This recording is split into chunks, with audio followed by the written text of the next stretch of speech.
आज की वीडियो में हम डिस्कस करेंगे कि अगर आप कंपनी डायरेक्टर हैं तो आप किस तरीके से अपनी टेक होम इनकम इंक्रीज़ कर सकते हैं और लीगली कम से कम टैक्स पे करें।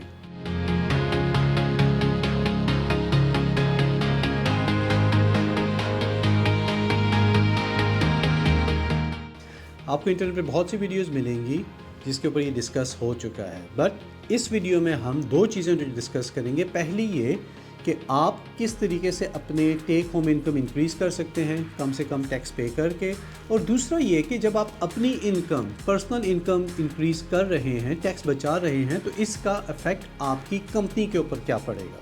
ठीक है, तो दूसरा पार्ट जो हम डिस्कस करेंगे वो भी इतना ही इम्पॉर्टेंट है जितना कि पहला पार्ट। शुरू करते हैं हम पहले पार्ट से कि आप एज अ कंपनी डायरेक्टर अपनी टेक होम इनकम कैसे इंक्रीज़ कर सकते हैं without going into higher rate tax bracket.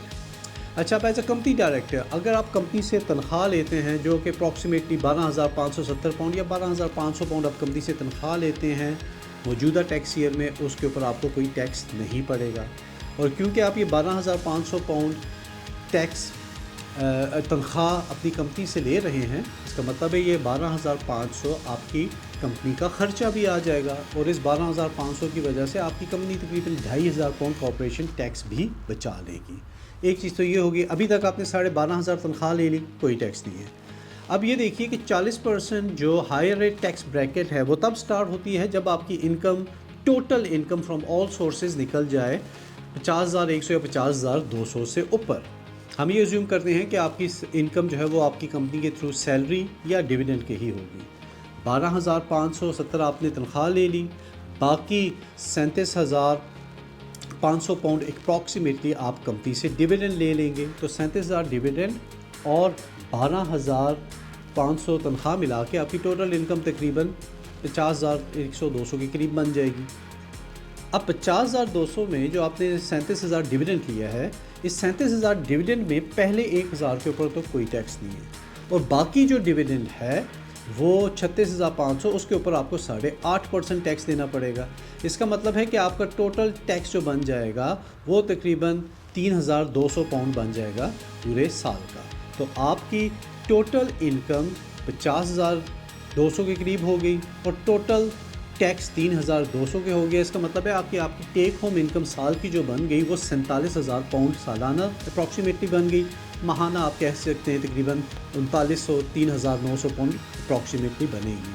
तो अब तक रिकैप करते हुए हमने ये देख लिया कि आपकी कंपनी आपको 50,000 दे रही है डिविडेंड और सैलरी में, और आपको ज़ाती तौर पे सिर्फ 3,200 पाउंड टैक्स देना पड़ रहा है। अब तक बिल्कुल सब अच्छे की खबर है। अब हम आते हैं दूसरे पार्ट की तरफ, जहाँ पे हम ये देखेंगे कि जब आपको कंपनी 50,000 सैलरी और डिविडेंड में दे रही है तो कंपनी को खुद कितना टैक्स देना पड़ेगा।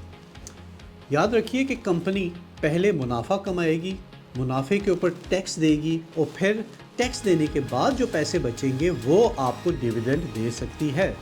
इसका मतलब ये हुआ कि अगर कंपनी आपको 37,000 पाउंड डिविडेंड दे रही है तो उससे पहले कंपनी ने टैक्स भी देना है, तो टैक्स कितना बनेगा?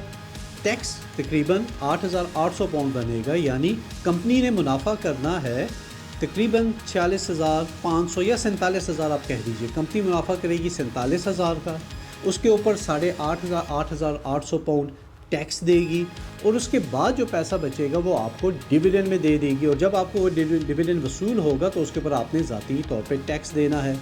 अब आप और आपकी कंपनी मिला के टोटल कितना टैक्स दे रहे हैं? 8,800 कंपनी टैक्स देगी, 19% टैक्स हम मिनिमम पे अज्यूम करते हैं कि आपकी कंपनी ने मुनाफा इतना ही किया है। 8,800 पाउंड कंपनी टैक्स देगी, 3,200 पाउंड आप टैक्स देंगे, जो तकरीबन टोटल 13,000 पाउंड टैक्स का बन जाएगा जो आपके टैक्स वालों को देना पड़ेगा ज़ाती तौर पे और कॉर्पोरेशन टैक्स की मद में।